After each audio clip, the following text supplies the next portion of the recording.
kesempatan pada hari ini. Silahkan Teh Jody. Baik, terima kasih kepada Teh Marwa. Selamat siang teman-teman, salam sehat, salam semangat untuk kita semua. Teman-teman, hari ini kita akan sama-sama ya memperdalam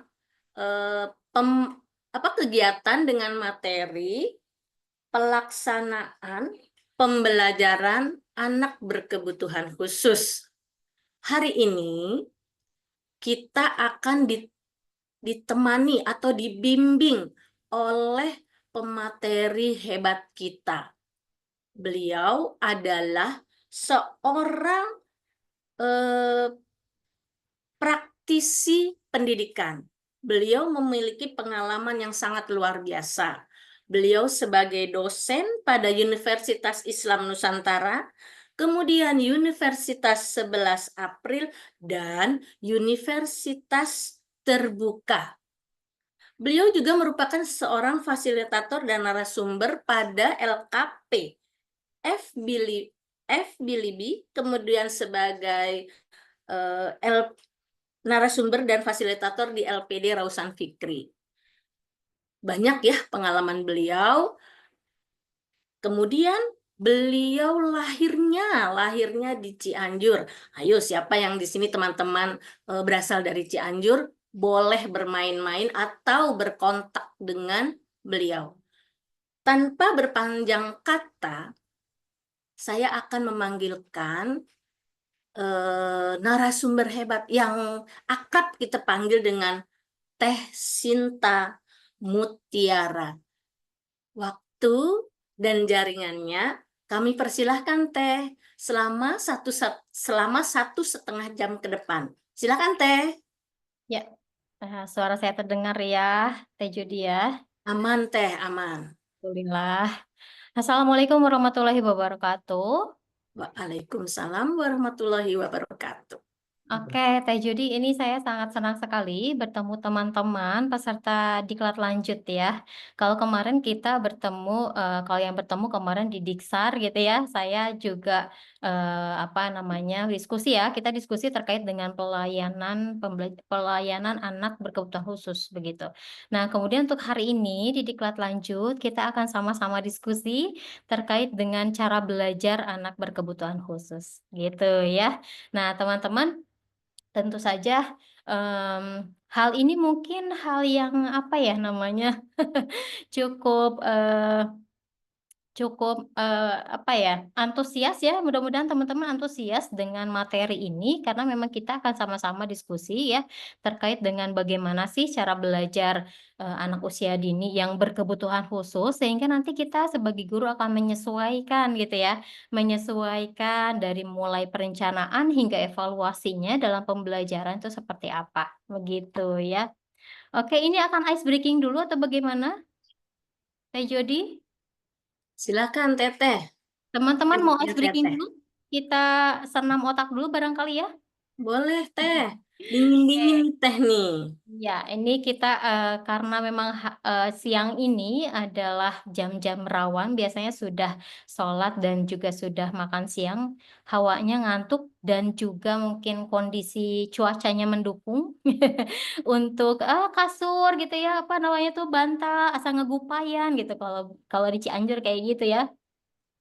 Nah, kita akan senam otak dulu kalau begitu ya. Senam otak untuk kita lebih siap berdiskusi ya siang hari ini. Oke. Sudah ready teman-teman? Oke, jika sudah ready silakan acungkan jempolnya. Ya, sudah ready?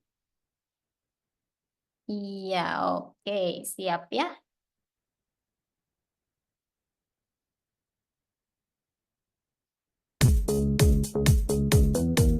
Oke. Kita akan senam otak dulu. Oke. Silakan angkat angka 5 dan terus dibalik ya. Tuh, diulang.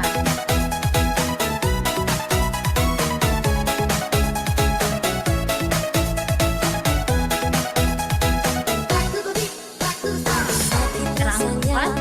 Oke.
kiri ya. Oke, kepalanya.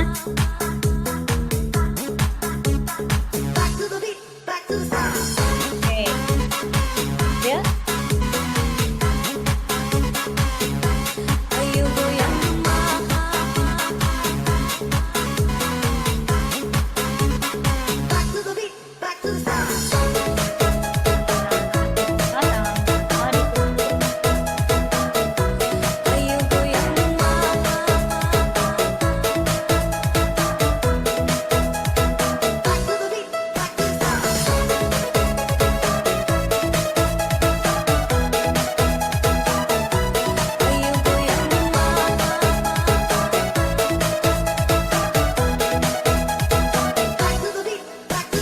Sakit rasanya putus cinta, sesatnya di dada, membuat kita jadi gegana, bisa kalau merana. Mendingan kita happy aja, lupakan semua. Marilah kita goyang bersama, goyang dumang namanya. Ayo goyang demam, biar hati senang, pikiran pun tenang, kalau jadi hilang. Ayo goyang demam, biar hati senang, semua masalah jadi hilang. Ayo goyang demam, biar hati senang, pikiran pun tenang, kalau jadi hilang. Ayo goyang demam, biar hati senang, semua masalah jadi hilang. Oke. Ya, applause dulu buat teman-teman. Sebentar saya ini saya. Baik, kita applause dulu nih Teh Jody nih, keren ya teman-teman semuanya. Oke, sekarang sudah fresh ya, sudah lebih fresh ya, Luar biasa, Teh. sudah lebih fresh dan juga sudah siap ya. Sudah siap untuk melihat ya, ini adalah materi dari GTK terkait dengan cara belajar anak berkebutuhan khusus begitu ya.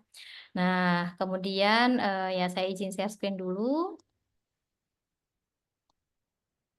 Sebentar, oke.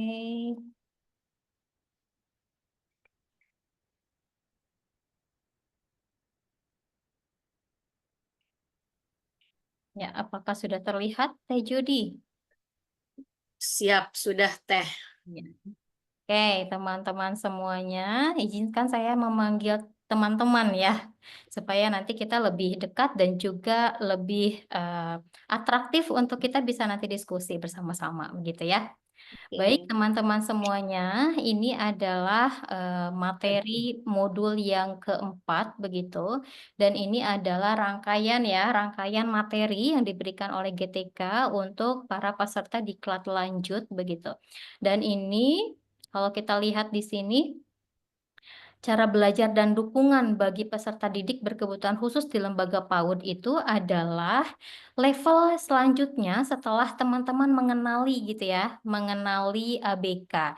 Ya, dan itu ada di tingkat dasar ya, kemarin itu di diklat dasar. Kalau teman-teman sudah mengikuti diklat dasar sebelumnya gitu ya, teman-teman itu sudah mendapatkan materi terkait dengan pengenalan anak berkebutuhan khusus. Dikenali dulu gitu ya. Dikenali dulu ABK-nya dari mulai jenisnya apa, karakteristiknya apa, gejalanya seperti itu. Kemudian dari situ kita memahami gitu ya, memahami karakteristik anak tersebut. Kemudian kita dari sini juga belajar bagaimana sih gitu ya, memahami cara belajar dan dukungan bagi peserta didik berkebutuhan khusus di lembaga PAUD. Oke. Ya, izin saya mau pantun dulu ya. Silakan, Teh. Oke, nanti teman-teman boleh bilang cakepnya dengan ini aja ya, jempol ya, cakep gitu ya. Di taman bunga mekar berseri, Cakep. warna menghiasi pagi. Cakep. Anak berkebutuhan khusus harus diberi Cakep. Kasih sayang agar tumbuh dengan hati. Oke. Oke. Dengan ilmu mari kita berbagi menjadi guru yang penuh dedikasi, membimbing mereka dengan penuh kasih agar masa depan lebih cerah. Pasti. Oke, applause dulu. Luar biasa. Cakep gitu ya, cakepnya nggak ada tadi ya. Oke. Oke, teman-teman kita lihat di sini, ini adalah alur materi atau modul yang ada di diklat lanjut ya, seperti yang saya utarakan juga di diklat dasar ya, bahwa semua modul ini sudah diatur sedemikian rupa supaya teman-teman juga paham alurnya gitu ya, dari mulai yang pertama teman-teman di diklat dasar itu mengetahui tentang konsep dasar PAUD seperti apa gitu ya, kemudian tentang pertumbuhan dan perkembangannya. Nah, kalau di diklat lanjut kita mulai dari etos kerja, kemudian ada yang kemarin juga mungkin tentang pengembangan aspek perkembangan anak. Nah, selanjutnya kita akan diskusi terkait cara belajar anak berkebutuhan khusus. Nah, nanti untuk DDTK mungkin akan menyusul ya, Kak Teh Jody ya. Ya, ya Teh. Dan next untuk modul-modul selanjutnya, begitu ya. Jadi semua materi ini, semua modul yang diatur oleh GTK ini adalah yang sudah komprehensif ya, dikuasai oleh peserta diklat lanjut, begitu. Oke, nah kalau kita lihat dari tujuan yang dimana dalam materi ini teman-teman diharapkan dapat memahami hambatan. Nah, memahami hambatan dan karakteristik peserta didik berkebutuhan khususnya seperti apa sesuai dengan jenisnya gitu ya. Nah, kemarin di kelas dasar itu kita sudah banyak diskusi terkait dengan jenis-jenis ABK itu. Kemudian yang kedua, peserta dan atau teman-teman dapat memberikan dukungan sesuai dengan jenis hambatan anak berkebutuhan khusus gitu. Bagaimana sih scaffolding yang tepat untuk ABK, khususnya untuk anak yang mungkin yang tunarungu misalnya, yang tunadaksa, yang autism, yang hiperaktif misalnya seperti itu. Bahwa di sini teman-teman harus memberikan dukungan dengan memperhatikan cara belajarnya gitu. Kemudian yang ketiga, teman-teman diharapkan dapat memahami cara belajar ABK itu seperti apa. Oke. Lalu kaitannya dengan kompetensi guru itu apa? Teman-teman sebagai guru dapat menguasai kompetensi mulai dari kompetensi pedagogik ya, di mana teman-teman itu bisa mengelola perilaku ABK gitu ya.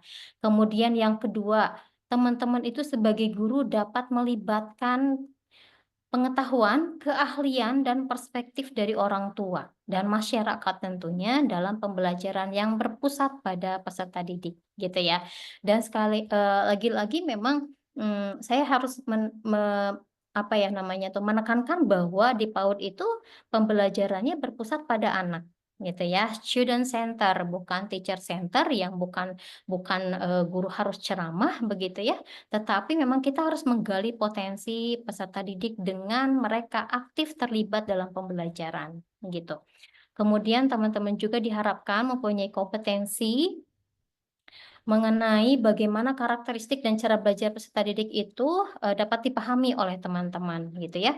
Kemudian sebagai peserta diklat lanjut, teman-teman bisa menggunakan kurikulum dalam proses pembelajaran yang berpusat pada peserta didik. Apalagi sekarang kemarin ya kita sudah juga mungkin ada beberapa lembaga PAUD yang sudah mengadaptasi kurikulum merdeka gitu ya, yang dimana esensi atau misalnya apa tuh namanya isi dari Kurmer itu ya tentang bagaimana anak itu menjadi pusat dalam pembelajaran, begitu ya. Oke. Kita lihat ini dari video yang diberikan oleh GTK. Saya izin ya. Bagaimana ya? Ini sebentar. Oke. Sebentar, mohon maaf ya.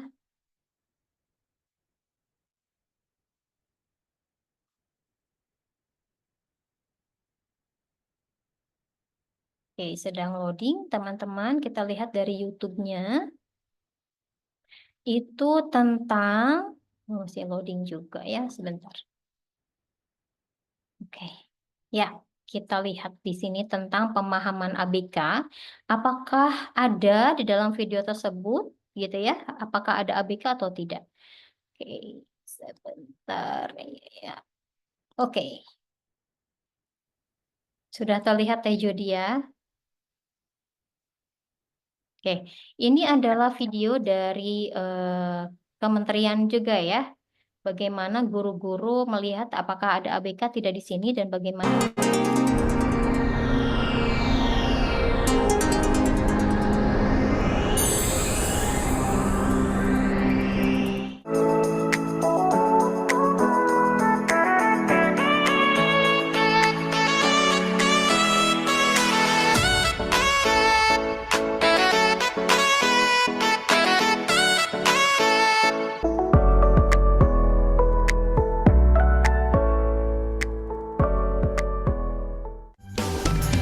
Anak-anak dengan kebutuhan khusus memiliki hak untuk belajar bersama teman sebayanya.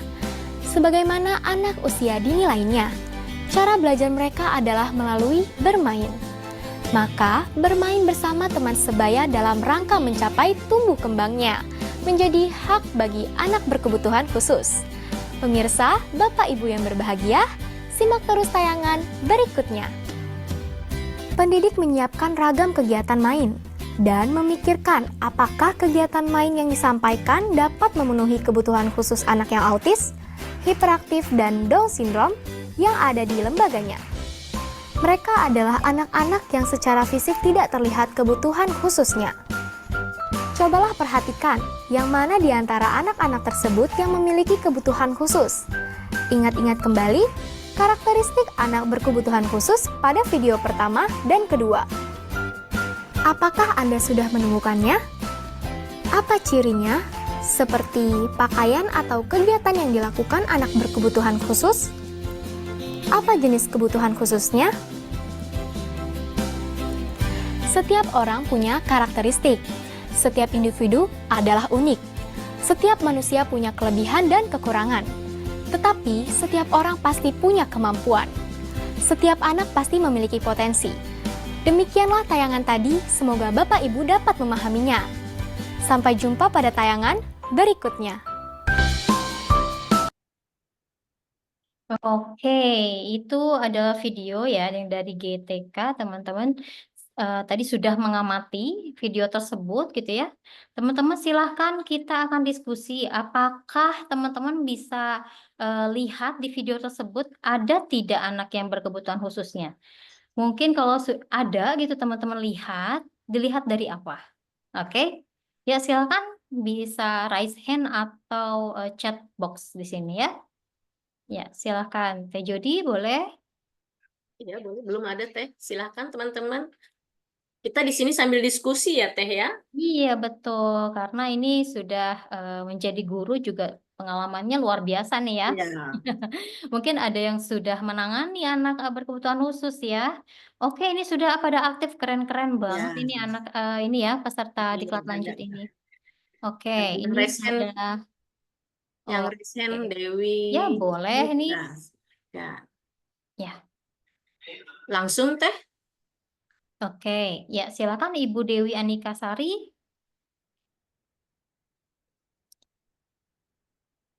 Ya, sudah bisa di-unmute ya. Iya. Silakan, Bunda Dewi. Masih kesulitan masih di-mute sepertinya, Teh Jody. Kita tidak mute semuanya, Teh. Bisa kok. Nah, coba iya. silakan. Ya. Oke. Assalamualaikum warahmatullahi wabarakatuh. Waalaikumsalam warahmatullahi wabarakatuh. Dalam video menanggapi yang video tadi, nggih. Dalam Ya, video silakan Bu. tadi Ya. terlihat anak yang berkebutuhan khusus. Nggih. Cirinya dia berbeda dengan anak-anak yang lain dalam saat bermain, dia berbeda kayak gitu. Dia lebih lebih lama daripada anak yang lain seperti itu. Sikapnya dalam berjalan, melangkah seperti itu. Dari Oke, wajahnya juga ada bisa yang lagi? terlihat.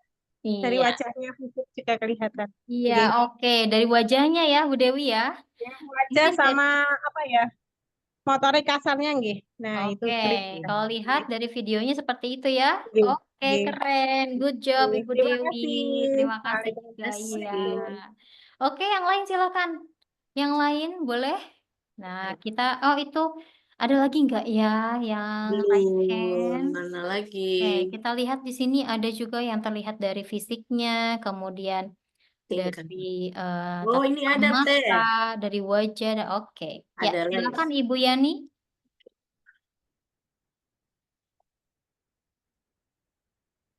Buka dulu Bun. Mikrofonnya Bun.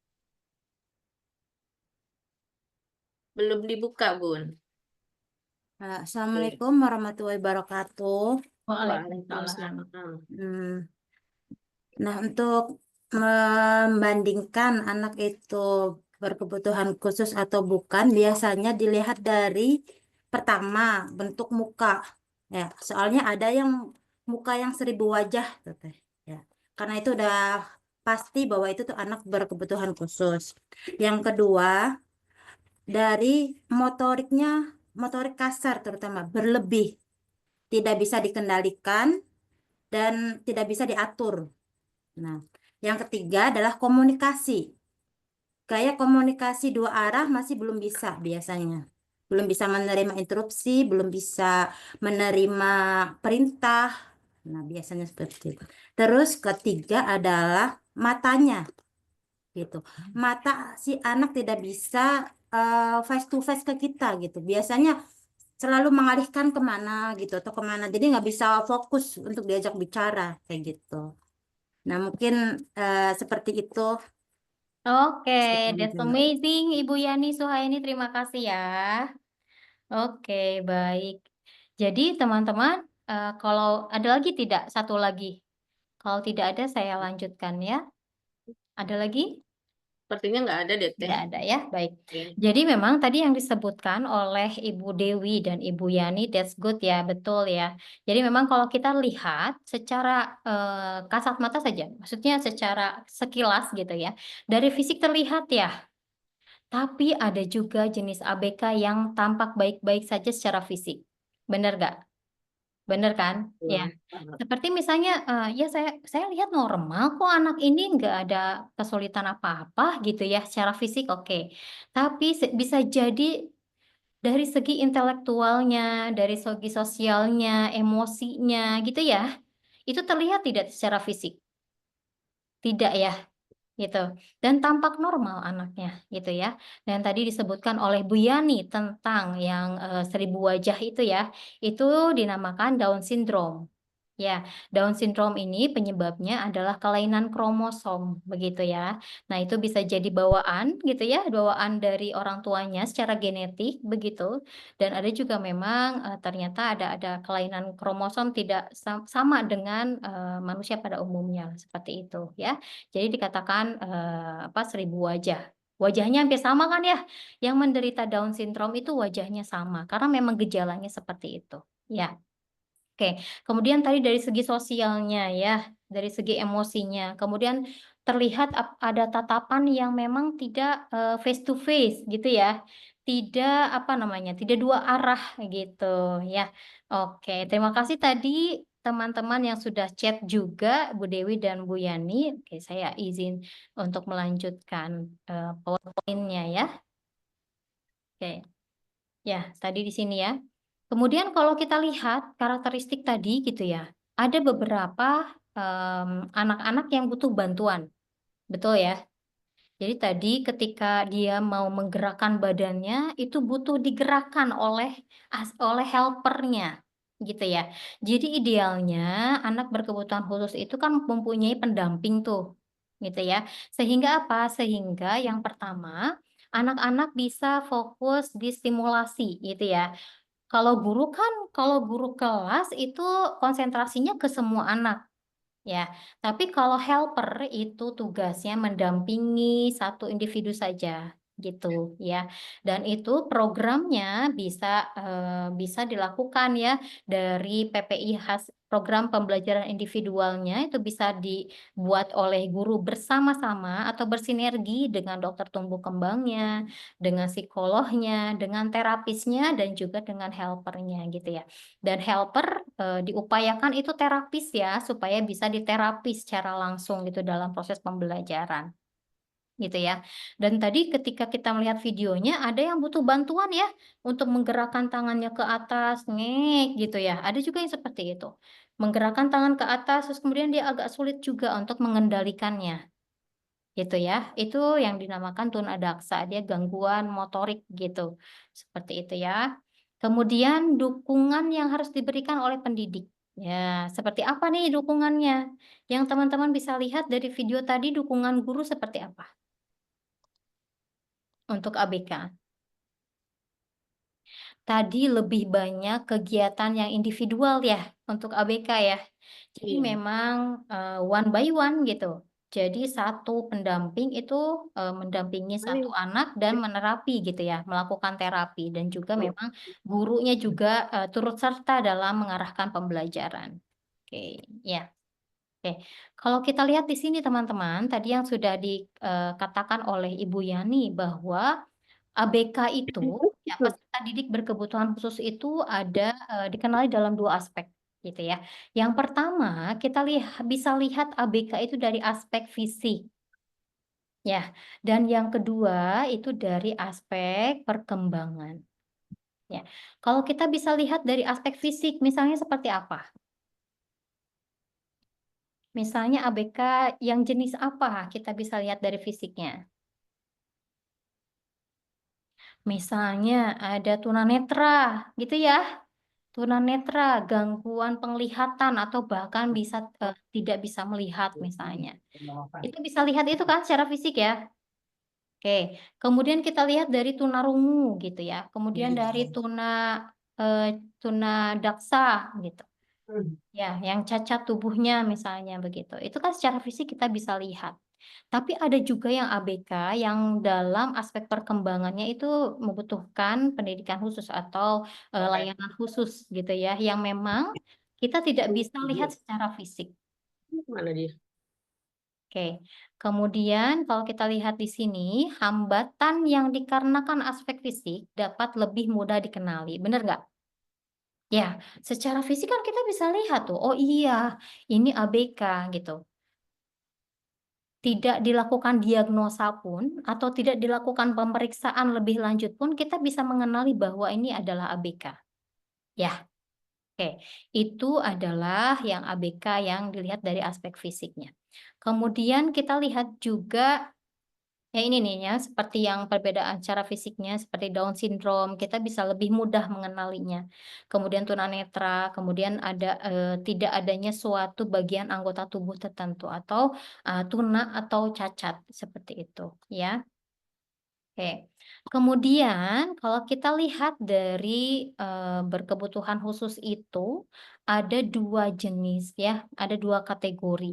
Yang pertama itu adalah ABK yang sifatnya sementara atau temporer dan ada juga yang menetap atau yang kita bilang permanen. Gitu ya. Kalau kita lihat di sini yang permanen yang seperti apa?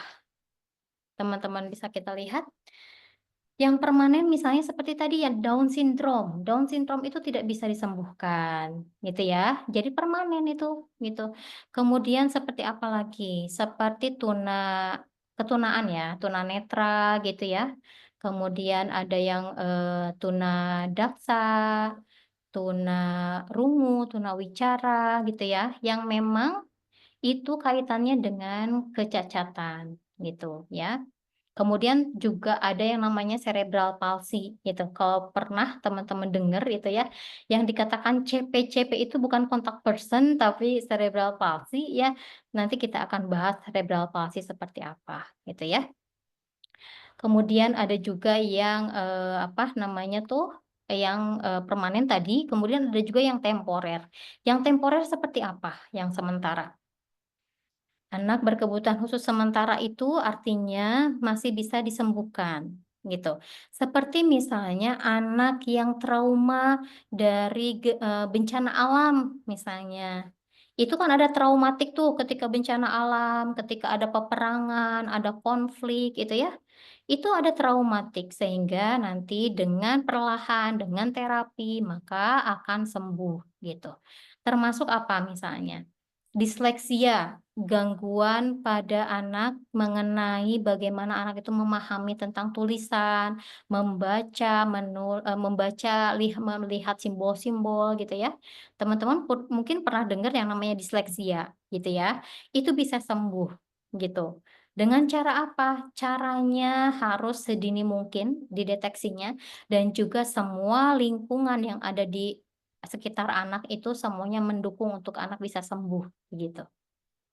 Ya, jadi percuma kalau misalnya gurunya menggebu-gebu tuh ingin anaknya sembuh dari disleksia, tapi ternyata orang tuanya tidak mendukung, it's not, jadinya tidak akan optimal gitu, ya. Kemudian yang kalau PDBK yang sifatnya temporer itu, hambatan perkembangannya disebabkan oleh faktor-faktor eksternal, seperti misalnya lingkungan gitu ya, faktor lingkungan, faktor keluarga misalnya. Misalnya ada anak yang memang perlu pelayanan khusus dari dari untuk terapi gitu ya, melakukan terapi karena memang orang tuanya otoriter, kemudian ada kekerasan fisik, kekerasan verbal, kekerasan seksual misalnya. Nah, itu adalah sifatnya temporer gitu ya, sementara dan itu bisa disembuhkan gitu. Kemudian teman-teman pasti bertanya, anak autism atau autis ini bisa sembuh atau enggak? Ada pertanyaan seperti itu? Ada ya. Kemudian anak yang hiperaktif bisa sembuh atau tidak? Nanti kita bahas bersama-sama ya. Izin ini tuh sebetulnya ada 76 slide, entah apa akan cukup ya waktunya begitu ya. Dan ini hal yang memang harus betul-betul disampaikan sebetulnya ya. Dan teman-teman kita bisa lihat di sini ada yang namanya gangguan perkembangan intelektual gitu ya. Dan itu terjadi juga pada anak yang mempunyai IQ di bawah rata-rata gitu ya. Oke. Nah, ini terkait dengan hambatannya gitu ya. Hambatannya pada anak berkebutuhan khusus itu beragam ya, tergantung bagaimana misalnya begini. Ada anak yang ADHD, Attention Deficit Hyperactive Disorder. Ada yang namanya anak yang hiperaktif. Itu hiperaktif saja itu mempunyai tingkatan gitu ya. Tingkatan bagaimana level itu bisa mempengaruhi aspek perkembangan yang lain gitu. Jadi ada yang ringan, hiperaktif ringan, kemudian sedang dan juga tinggi gitu. Ya, ada yang berat gitu ya. Kemudian autism juga begitu, ada yang ringan, ada yang sedang, ada yang berat. Nah, itu apakah bisa sembuh atau tidak gitu ya, dan hambatannya seperti apa itu tergantung pada levelnya. Begitu. Kemudian jika hambatan ini tidak teridentifikasi dan ditangani secara tepat, maka mereka akan merasa tidak mampu mencapai potensi kognitif dan perkembangan yang lainnya gitu. Nah, oleh karena itu memang lingkungan sekitar anak itu harus segera sigap, harus segera peka terhadap apa yang terjadi pada anak. Ketika misalnya Bu Yani gitu ya, melihat ada anak yang ini kayaknya ini anak ada sesuatu deh. Kita biasanya guru feeling-nya kuat ya, gitu ya. Karena bertemu anak tiap hari dan kita sudah ada strong feeling gitu ya, bagaimana kita attachment dengan anak gitu. Kita sudah tahu karakteristik anaknya seperti apa. Ini kayaknya ada something deh anak ini gitu, butuh pelayanan khusus dan sebagainya. Maka kita wajib untuk melaporkan atau merujuknya kepada yang berwenang ya, baik itu psikolog, dokter tumbuh kembang, kemudian psikiater dan yang lain sebagainya gitu ya. Kemudian yang pasti ketika sudah teridentifikasi dan penanganannya tepat, itu akan mendorong anak untuk mengoptimalkan potensinya yang ada dalam dirinya, begitu. Seperti misalnya dalam kondisi anak yang tunanetra, gitu ya. Mungkin teman-teman di sini belum pernah ada anak yang tunanetra di sekolahnya. tapi kita wajib tahu bagaimana cara belajar mereka, bagaimana cara menangani mereka, begitu ya. Jika suatu saat memang teman-teman menemukan anak yang tunanetra gitu ya. Sehingga apa? Sehingga kemampuan yang ada di tunanetra itu bisa dioptimalkan. Walaupun mereka tidak bisa melihat, tapi bisa distimulus perkembangan yang lainnya gitu ya. Dan hambatan itu pada akhirnya dapat diatasi atau diminimalisir gitu. Oke. Beranjak dari yang ABK yang mempunyai keterbatasan fisik ya. Nah, kalau sekarang ini sudah berubah menjadi anak penyandang disabilitas fisik. Kalau dulu itu dikatakannya sebagai cacat tubuh gitu ya. Cacat fisik, kelainan fisik, tuna tubuh, cacat badan gitu. Nah, kalau sekarang kita sebutnya adalah anak penyandang disabilitas fisik gitu ya. Terkait dengan ABK yang mempunyai keterbatasan fisik gitu. Dan itu juga ternyata memang sudah ada di prinsipnya CRPD ya, terkait dengan Convention on the Rights of Persons with Disability yang mendorong penghormatan terhadap martabat dan hak individu dengan disabilitas begitu. Jadi memang untuk yang anak berkebutuhan khusus itu ada undang-undangnya dan mereka sangat dihargai gitu ya. Sangat dihargai privasinya, sangat dihargai kehormatannya gitu. Jadi memang kita di Indonesia harus belajar untuk bagaimana menghargai keberagaman itu gitu. Ya, dan itu ada di pendidikan inklusi kita ya. Semoga dengan adanya pendidikan inklusi anak-anak yang reguler atau anak-anak yang normal itu bisa menghargai ABK begitu ya. Dan minimal teman-teman yang ABK, terutama yang menyandang disabilitas fisik ini bisa beraktivitas dengan lebih mandiri gitu ya. Nah, bagaimana dia belajar untuk makan sendiri, bagaimana dia mengurus dirinya sendiri, ya seperti itu. Oke, teman-teman bisa lihat di sini ada gambar apakah ini? Ya, ini adalah gambar salah satu beberapa contoh ya, beberapa contoh untuk anak yang keterbatasan fisik seperti ini, yang membutuhkan kursi roda, membutuhkan alat bantu untuk berjalan, begitu ya. Ada anak yang memang tidak sempurna, ini struktur kakinya misalnya. Kemudian ada juga yang cerebral palsy, gitu ya. Nah, cerebral palsy ini adalah kelumpuhan, ya. Jadi memang tidak bisa digerakkan gitu. Jadi ini berpusat pada otaknya. Nah, cerebral palsy ini memang ada kerusakan di otak sehingga memang otak itu tidak bisa memerintahkan seluruh tubuhnya untuk bergerak. Nah, gitu ya. Oke, kita lihat dari sini. Ada gangguan pada perkembangan fisik ya seperti ini, cerebral palsy ini yang tadi sudah saya sebutkan begitu. Nah, gangguan ini akibat kerusakan otak gitu. Dan ternyata gitu ya, ini cerebral palsy ini bisa terjadi pada masa kehamilan. Gitu.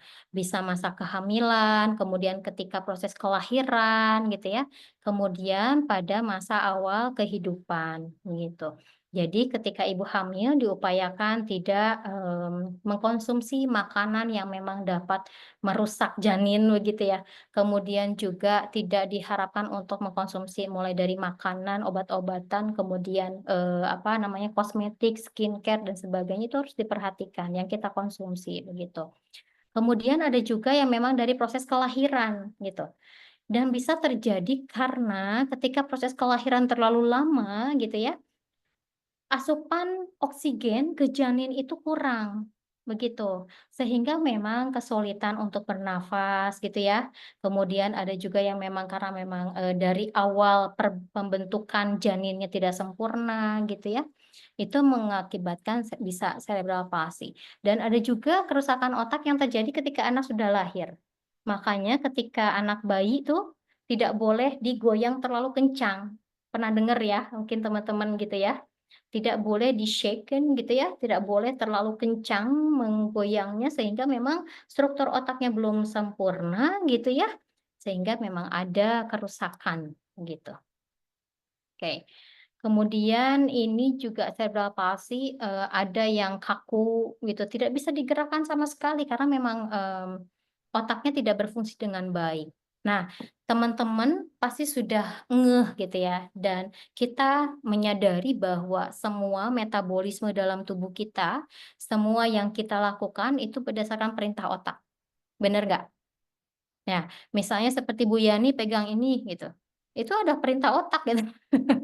Gitu ya, seperti itu. Kemudian ada juga yang bergerak tidak beraturan gitu, tidak bisa dikendalikan gitu gerakannya. Ada yang begini begitu dan memang tidak ada yang mengatur gitu.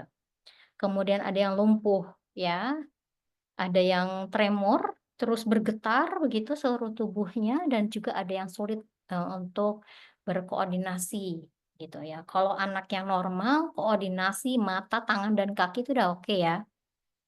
Nah, kalau untuk yang cerebral palsy dia sangat kesulitan gitu. Oke. Itu tentang cerebral palsy ya. Kemudian ada juga yang namanya spina bifida. Nah, ini kalau spina bifida ini cacat dari lahir begitu. Karena apa? Karena proses pembentukan embrionya tidak sempurna.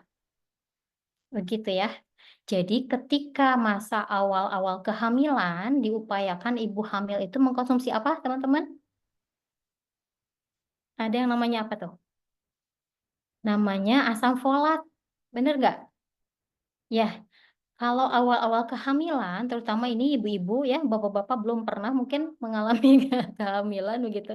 Nah, ini ibu-ibu yang sudah mengalami kehamilan gitu. Di awal-awal kehamilan itu kan diberi obat asam folat ya.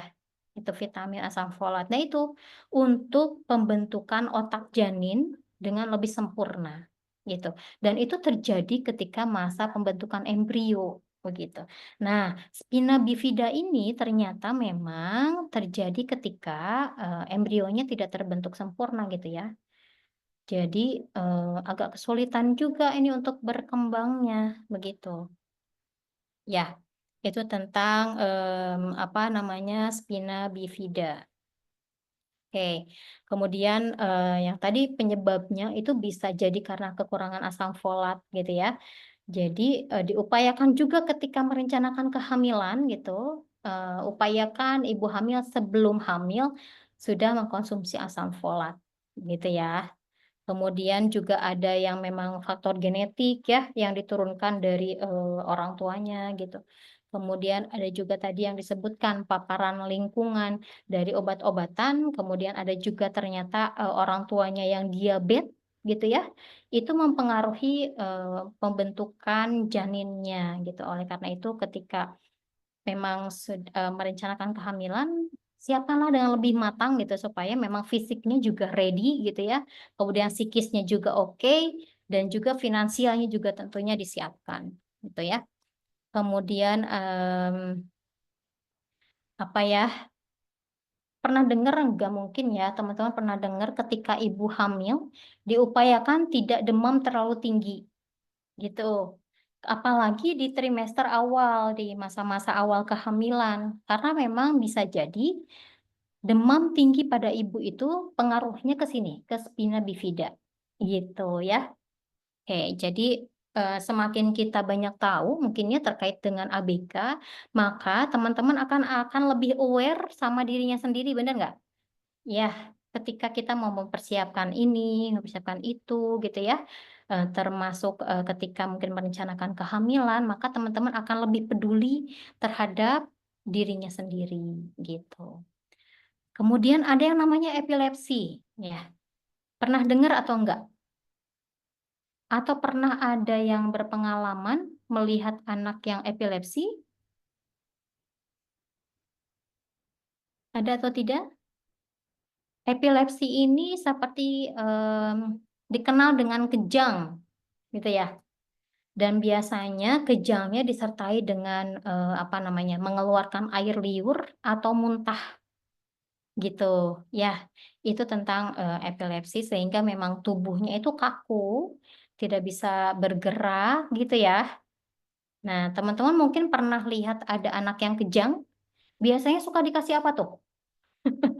Suka dikasih apa? Sendok ya? Heeh, gitu ya. Itu supaya apa dikasih sendok ya? Ada yang tahu? Oh, jangan dikasih sendok katanya Bu Nurmadiah. Teh, kenapa ya? Jangan dikasih sendok. Kata Oke. Bu Di Nur. sini biar nggak digigit, biar nggak kegigit gitu ya. Oke. Kita lihat ya bagaimana penanganan pertama ya untuk anak kejang ya. Nah, biasanya sebetulnya anak yang normal, misalnya bukan epilepsi gitu ya, bukan menderita epilepsi juga ada yang kejang. Karena memang mungkin demamnya terlalu tinggi gitu ya. Bener nggak? Pernah ya? Mungkin melihat gitu ya. Dan itu tidak disarankan, tidak apa? Pokoknya jangan deh pakai sendok gitu ya. Karena apa? Karena itu bisa menghambat dia bernafas. Ya, ketika tubuh kaku, biasanya kan mulutnya menganga tuh. Ya, mulutnya menganga gitu. Ketika kita kasih sendok, anaknya nafasnya dari mana gitu ya. Agak kesulitan juga nafas, kemudian khawatirnya tersedak gitu. Dan biasanya anak yang kejang itu mengeluarkan air liur ya, dan juga muntah gitu ya, biasanya gitu ya. Dan itu teman-teman ketika ada air liur kemudian pakai sendok gitu, khawatirnya air liurnya masuk lagi kemudian tersedak gitu itu sih yang agak yang apa ya namanya bisa kita pahami ya bahwa ketika pakai sendok anaknya agak sulit bernafas begitu. Dan ketika ada anak kejang, upayakan ditidurkan di tempat yang aman gitu ya. Biasanya ketika kejang itu kan tubuhnya kaku dan mereka mungkin suka bergetar gitu ya, suka menggerakkan tubuhnya walaupun itu kaku gitu. Nah, supaya aman, tidak terbentur gitu ya, kepalanya diberi alas, kemudian badannya diberi alas gitu. Ya, seperti itu. Kemudian berikan ruang gitu ya. Jadi yang pertama adalah orang tuanya tidak panik. Dan biasanya kalau orang tua yang apa namanya, apalagi mungkin pengalaman pertama ya, itu agak panik ketika anak kejang gitu ya. Nah, upayakan tidak panik gitu ya. Kemudian yang kedua, ditidurkan di tempat yang aman, nyaman gitu. Kemudian ini kepalanya itu apa diputarkan ke salah satu sisi gitu, mau ke kanan, mau ke kiri gitu. Ya. Jadi itu supaya tidak tersedak sih sebetulnya. Gitu ya. Kemudian terkait dengan epilepsi di sini, maaf. Ya, terkait dengan epilepsi di sini sebetulnya banyak faktor ya yang terjadi gitu ya, penyebabnya apa? Karena memang epilepsi di sini juga ternyata kaitannya dengan struktur otak ya. Ada gangguan neurologis atau gangguan saraf, sistem saraf dalam otaknya. Sehingga memang ternyata memang ada aktivitas yang listrik abnormal di otak gitu. Jadi ketika ini kita baik-baik saja nih gitu. Kemudian dipicu oleh demam tinggi gitu. Nah, demam tinggi itu membuat aktivitas di otak itu menjadi apa namanya itu kayak kesetrum gitu loh. Gitu ya. Kayak ada aktivitas listrik tapi abnormal di otak gitu. Dan gejalanya bisa jadi apa namanya itu yang pertama mungkin kejang. Nah, kejang ini bisa terjadi mulai dari hilang kesadaran ya. Biasanya anak yang kejang itu hilang kesadaran sehingga tidak bisa ditanya gitu ya.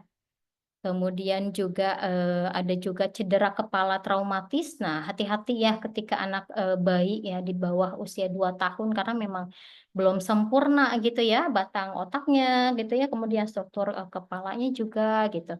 Belum sempurna sehingga memang hati-hati ketika ada cedera kepala traumatis ya. Artinya memang cederanya bisa jadi kecelakaan atau misalnya tadi yang baby shaken syndrome itu yang digoyang terlalu kencang gitu. Nah, biasanya tuh permainan apa tuh namanya tuh yang Yun Ayun, Ami gitu ya. Seperti itu. Itu jangan terlalu kencang juga. Kemudian ada apa namanya tuh aliran darah ke otaknya ada gangguan gitu. Kemudian ada juga yang infeksi, ada memang ternyata dari genetik gitu.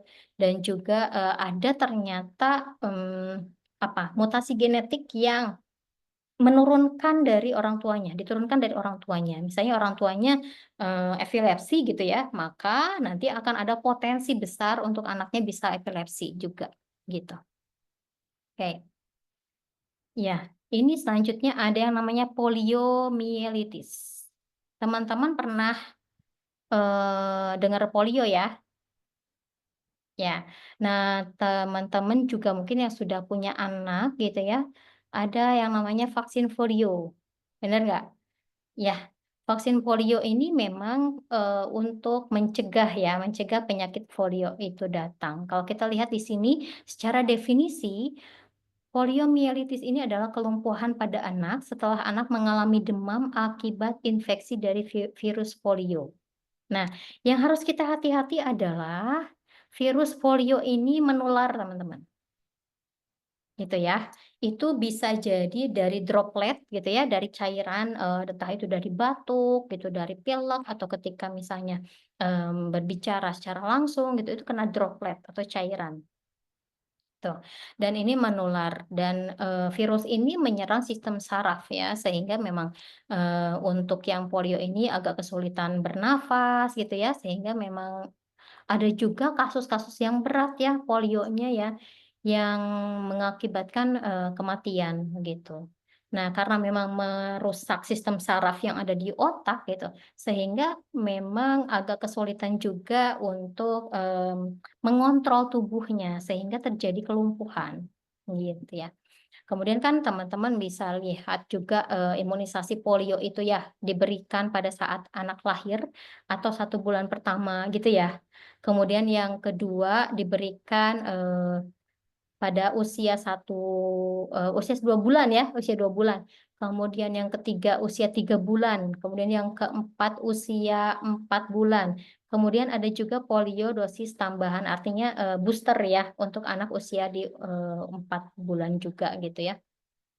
Dan juga ada booster juga di usia 18 bulan kalau tidak salah ya. Dan sebetulnya gitu ya, kenapa sih polio ini banyak sekali vaksinnya? Karena memang ternyata jika sudah terjangkit itu fatal akibatnya gitu ya. Sehingga memang dosisnya gitu ya, dosis untuk yang polio ini terus ditambah dengan setiap bulan di awal-awal bulan pertama itu diberikan vaksin polio gitu sampai usia 4 bulan dan juga nanti akan ada booster lagi di usia 18 bulan saking pentingnya gitu ya. Saking pentingnya untuk vaksin polio tersebut gitu. Kemudian di sini ada juga yang namanya distrofi muskular progresif atau DMP. Ya, dan ini sebetulnya istilah-istilah yang mungkin asing ya buat teman-teman ya, gitu ya. Dan ini gangguan pada otot yang dialami secara progresif, artinya gangguan ototnya terus berlanjut gitu ya. Dari mulai otot anggota gerak bagian bawah, kemudian terus berlanjut sampai pada otot anggota gerak bagian atas dan otot bagian dada yang berfungsi untuk pernapasan dan jantung. Ya, kebayang ya kalau misalnya memang sudah kena ke pernapasan dan ke jantung itu akibatnya seperti apa gitu ya. Dan ini penyakitnya dari mana gitu ya. Ini penyakitnya biasanya disebabkan oleh faktor genetik gitu ya. Di situ genetiknya karena menyebabkan kelemahan otot dan hilangnya massa otot secara bertahap. Sehingga apa? Sehingga jadinya lumpuh gitu ya. Yang tadinya mungkin dari bawah dulu nggak bisa digerakin, tiba-tiba jadi menyebar ke atas, terus kemudian ke atas lagi gitu. Jadi sehingga memang ada kelumpuhan total gitu ya. Oke, kemudian di sini ada yang amputi atau amputasi ya. Amputasi ini adalah kondisi hilangnya sebagian anggota tubuh ya. Biasanya mungkin teman-teman sering dengar dari yang diamputasi itu yang terkena diabetes gitu ya. Diabetes basah yang memang ternyata harus dipotong gitu ya bagian anggota tubuh tertentunya karena memang khawatirnya menyebar ke anggota tubuh yang lain kan begitu ya. Kemudian di sini juga amputasi bisa sebabnya dari bawaan lahir, kemudian kecelakaan gitu ya. Kemudian ada trauma, kemudian juga dari penyakit yang termasuk diabetes tersebut. Oke. Kemudian kita lihat di sini bagaimana sih dukungan guru gitu ya, ini di usia 0 sampai 2 tahun. Nah, di usia 0 sampai 2 tahun ini adalah masa di mana ini adalah urgent untuk mendeteksi dini gitu. Ya, misalnya saja pada tunanetra, teman-teman di usia 3 bulan, biasanya bayi itu suka diajak sama kita main melihat objek gitu ya. Misalnya kerincing atau misalnya lihat objek tertentu yang warnanya mencolok gitu karena usia 3 bulan penglihatannya sudah mulai berkembang baik gitu ya. Kita lihat apakah anak mengikuti tidak objek yang kita perlihatkan. Kita goyangkan atau kita geserkan ke kanan, ke kiri gitu ya. Itu salah satu cara kita untuk mendeteksi bagaimana kita tahu apakah ada gangguan penglihatan atau tidak. Gitu ya. Nah, ini di usia 0 sampai 2 tahun juga kita harus berupaya untuk mendeteksi pertumbuhannya dengan mengukur tinggi badannya, misalnya berat badannya, lingkar kepalanya. Kita lihat juga di sini posisi bola mata. Karena apa? Karena ternyata ada anak-anak juga yang tidak mempunyai bola mata. Teman-teman pernah mungkin melihat gitu ya, orang yang tunanetra itu tidak ada bola matanya, gitu ya. Kemudian mungkin ketika tidak ada bola mata kita bisa lihat juga ketika anak lahir kan gitu ya. Atau sekarang kan sudah canggih juga ya untuk USG gitu ya. USG yang dari dulu kan ada USG 2 dimensi, 3 dimensi, sampai sekarang ada USG 5 dimensi. Nah, USG 5 dimensi ini kita bisa melihat juga tuh apakah semua semua organ tubuhnya lengkap atau enggak. Nah, gitu ya. Kemudian juga di sini pengecekan pada bidang kesehatan untuk penanganan kejang yang bila diperlukan pemeriksaan tambahan untuk melihat area kerusakan otak. Nah, di usia 0 sampai 2 tahun jika ada kejang gitu ya, bisa diperiksakan tuh apakah ini kejangnya bisa sampai merusak otaknya atau tidak. Khawatir ini berkelanjutan gitu ya. Bisa jadi tadi kejangnya misalnya demam tinggi terus kemudian jadinya epilepsi gitu, seperti itu. Ya, oleh karena itu memang lagi-lagi orang tua dan guru itu harus peka terhadap apa yang terjadi pada anak, gitu. Kemudian ini di usia 0 sampai 2 tahun juga ya, ini tadi yang kerincing-kerincing gitu ya, kita akan lihat fungsi pendengarannya bagus atau ada hambatan, gitu ya. Apakah anak mengikuti tidak tuh sumber suaranya gitu ya. Kemudian anak-anak memegang mainan tuh, diminta untuk memegang mainan, dia mencengkram bisa atau enggak gitu di usia 0 sampai 2 tahun ya, terutama mungkin di bawah 1 tahun ya. Seperti itu. Kemudian bola-bola kecil warna-warni gitu ya, mainan yang menimbulkan bunyi-bunyian tadi untuk pendengarannya, seperti itu. Dan juga diupayakan anak-anak juga melatih distimulus untuk mengeluarkan suara. Biasanya kan anak babbling ya. Di usia berapa tuh babbling ya? Di usia berapa? 4 bulan ke atas ya. Gitu kan ya? Seperti itu. Nah, itu kita bisa mendeteksi juga apakah anaknya ada ada hambatan tidak gitu ya di suaranya gitu ya, apakah anak bisa berbicara atau enggak gitu. Itu di 0 sampai 2 tahun pertama itu adalah usia yang urgent, yang krusial, yang di mana orang-orang lingkungan sekitarnya harus sangat peka. Tuh. Kemudian di usia 2 sampai 4 tahun ini yang mengalami gangguan perkembangan fisik ya. Ini pendidik melatih kemampuan motorik kasarnya, motorik halusnya, kemudian juga anak mulai dilatih bagian tubuh yang paling jauh dari sumbu tubuh gitu ya. Olah gerak pada pergelangan tangan gitu ya, tungkai bawah, telapak kaki. Kemudian juga guru juga melatih kemampuan organ bicara gitu ya. Kemudian teman-teman kita bisa lihat kemampuan menelan. Ada juga anak yang memang agak sulit juga mengunyah, bener nggak? Ya, ini Bun, kenapa ya anakku gitu ya, makannya tuh lama banget, sampai 1 jam itu nggak dikunyah-kunyah, misalnya gitu. Ya, misalnya ketika MPASI yang naik tekstur ya usia 6 bulan, MPASI itu kan masih teksturnya itu masih sama seperti ASI ya. yang mudah ditelan gitu ya. Tapi semakin besar usia anak, MPASI itu kan sudah mulai naik tuh teksturnya gitu ya. Coba kita lihat di sini kemampuan anak untuk mengunyahnya. Kita lihat dari struktur giginya, dari oromotornya, kita lihat lidahnya gitu ya, langit-langitnya, apakah ada gangguan atau tidak gitu ya. Secara fisik ya itu ya. Karena memang berpengaruh terhadap apa? Terhadap kemampuan mengunyah, kemampuan menelan, dan juga kemampuan berbicara pada akhirnya. Gitu ya. Teman-teman mungkin sudah pernah lihat ada anak yang tangtai, tongitie gitu ya tulisannya. Ini ada yang seperti ini, gitu ya. Ada yang di sini gusinya sampai ke bawah. Nah, itu kesulitan untuk mengunyah, menelan, dan juga berbicara nanti pada akhirnya. Oke, kemudian di sini juga menjadi fasilitator untuk melihat gambar atau buku, kemudian mengkomunikasikan isi dari buku tersebut, gitu ya, melatih untuk mengekspresikan dengan bahasa yang sederhana, ya. Kemudian guru juga di sini melatih kemampuan motorik halus dan juga keseimbangan tentunya. Oke. Kemudian di usia 4-6 nih. Ini juga sama sebetulnya gitu ya. Kita akan melihat dari modal awal anaknya gitu.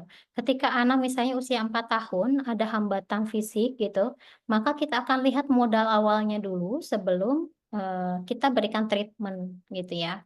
Nah, maka kita akan start dari modal awal tersebut. Bagaimana kita mentreatment anaknya, bekerja sama juga dengan psikolog, dengan juga dokter tumbuh kembang dan juga psikiater kalau misalnya perlu gitu ya. Seperti itu. Kemudian di sini juga bagaimana guru memfasilitasi latihan bicara gitu ya. Karena memang jika ada anak yang mempunyai keterbatasan atau misalnya ada gangguan dari organ tubuhnya gitu ya, dan biasanya akan berdampak kepada aspek perkembangan yang lain sehingga memang harus holistik, harus menyeluruh semuanya di terapi gitu ya. Oke, kemudian di sini ada bahwa ABK ini harus di-treatment bagaimana anak itu bisa secara mandiri melakukan aktivitasnya sehari-hari gitu. Nah, ini yang dinamakan activity daily living ya. Bagaimana anak misalnya ke kamar mandi dengan lebih mandiri, ceboknya seperti apa, kegiatan berpakaian, makan sendiri gitu ya. Kemudian di sini ada juga kegiatan bergerak, kegiatan mengangkat, bepergian, bergerak dari satu tempat ke tempat yang lain, bagaimana bisa moving gitu kan. Ya, ini ada yang namanya alat bantu ya, alat bantu braces atau crook. Nah, kalau yang di sini bukan crutch dibacanya, bukan juga crutch, tapi crook gitu ya. Ini adalah alat bantu untuk bisa berjalan, bepergian dengan kendaraan khusus atau umum, berjalan menaiki tangga. Ini alat bantu yang menopangnya di ketiak, teman-teman. Yang tadi ya, seperti ini. Nah, ini. Nah, ini gitu ya, ini kruk gitu ya, ini braces juga yang memang bisa di ketiak gitu ya, menopangnya dan juga bisa di lengan seperti ini. Gitu. Oke. Ya, yang utamanya adalah kita sebagai guru untuk memfasilitasi anak bisa mandiri dalam melakukan aktivitasnya, gitu ya. Nih seperti menulis, menggunakan telepon, memijit bel, itu hal-hal yang sederhana, tapi memang sangat krusial untuk anak yang mengalami hambatan fisik, gitu. Ya, ini tadi sudah ya latihan alat bantu. Prostetik ortotik. Nah, di sini sebetulnya ini banyak juga di sini kata-kata ilmiah yang memang masih sangat asing ya, terutama mungkin untuk guru-guru PAUD yang memang teman-teman tidak apa ya, tidak menghadapi anak yang terhambat secara fisik gitu ya. Nah, ini kursi roda, kemudian ada juga alat untuk berjalannya walker ya.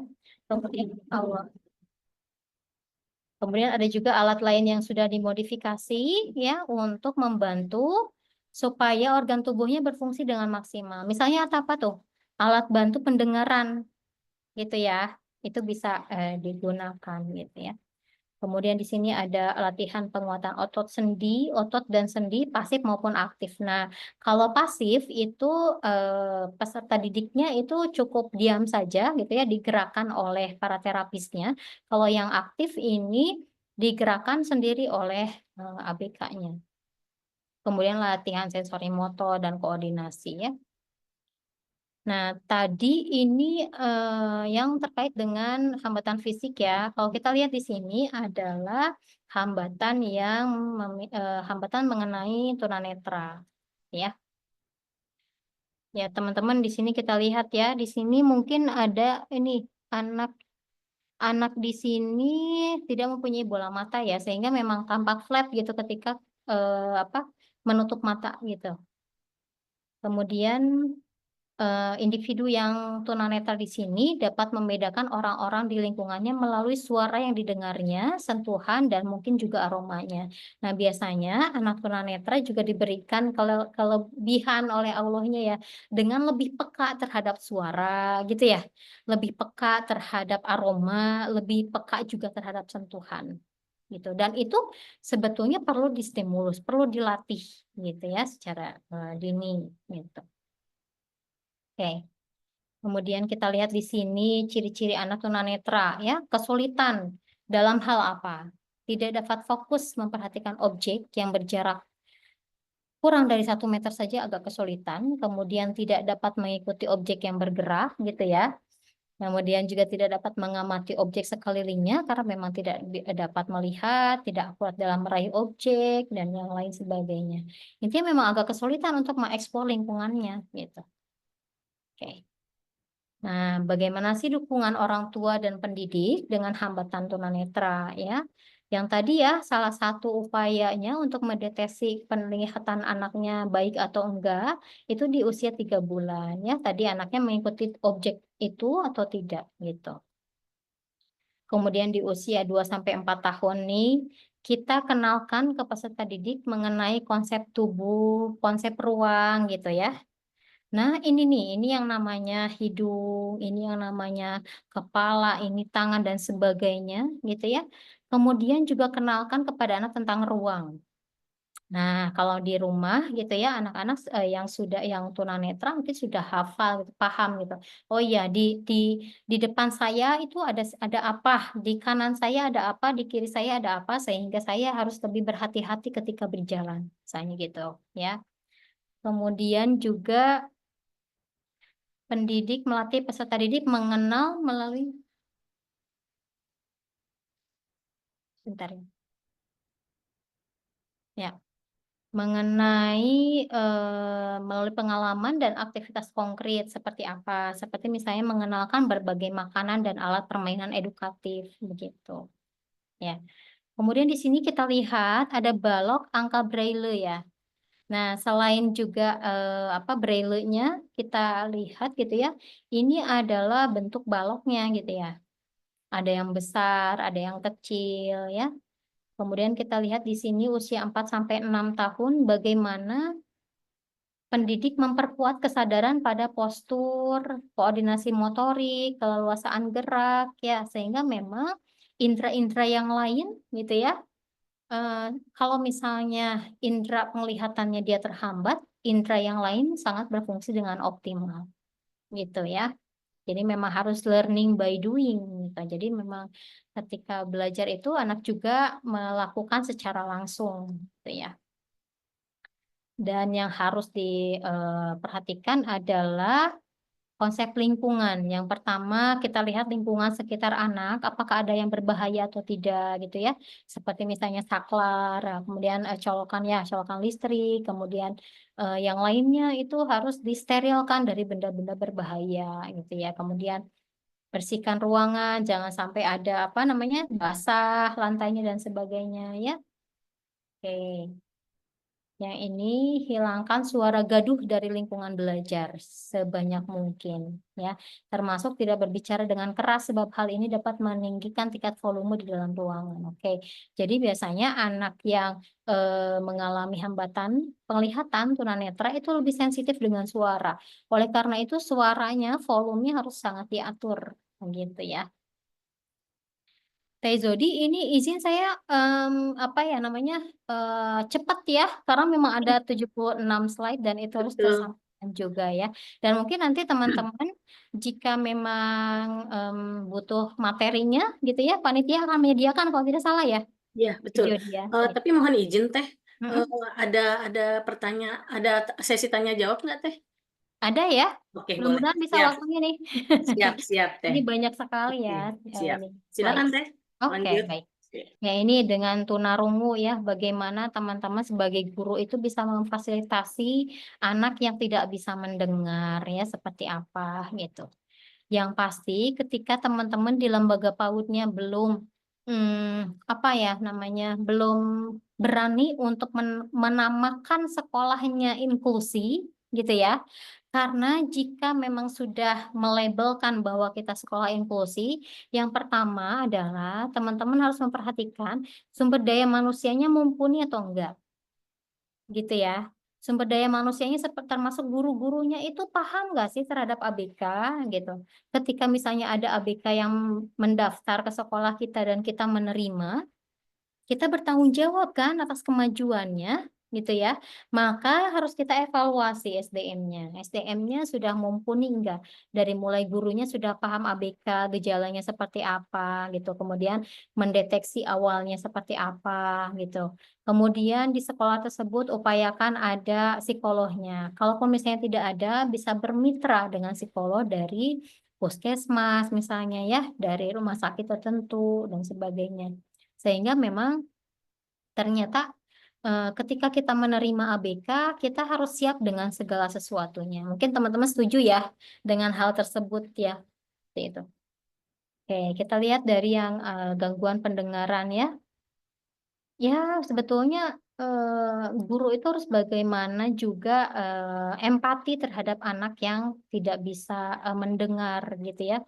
Karena memang biasanya anak yang tunarungu ya yang tidak bisa mendengar itu perasaannya lebih sensitif gitu ya, apalagi mungkin orang dewasa yang sudah yang apa namanya tunarungu gitu ini dia insecure kan, insecure ke dirinya sendiri, saya nggak bisa mendengar apapun gitu ya. Orang lagi ngomongin saya enggak ya gitu, orang lagi ini enggak ya, orang lagi itu ya, termasuk orang yang tidak bisa melihat gitu ya. Dia tingkat insecure-nya lebih tinggi ya. Oke, di sini ada video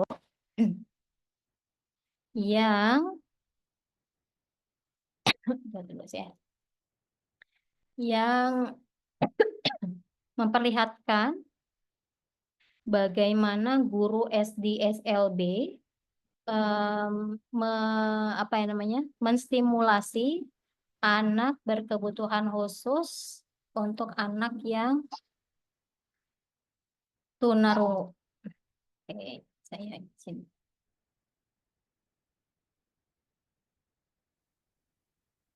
Sudah terlihat ya Jody ya? Sudah Teh.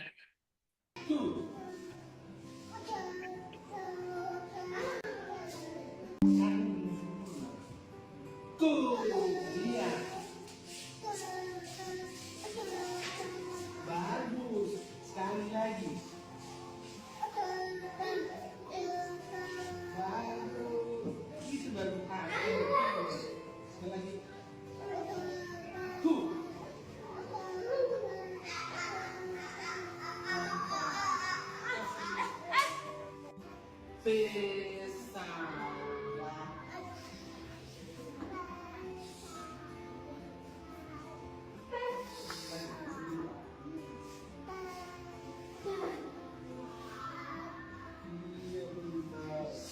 Pesawat.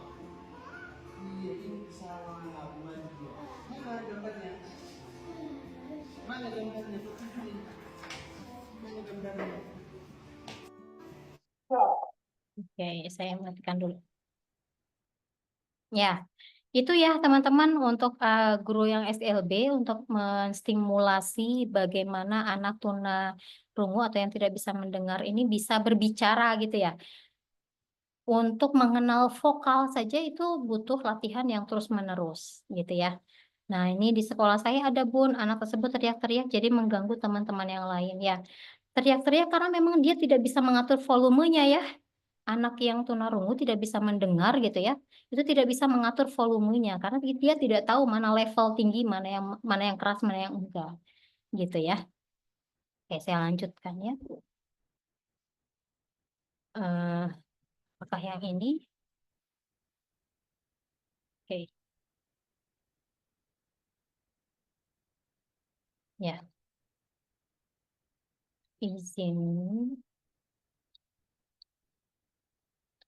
Sebentar ya. Oke. Wish. Oke.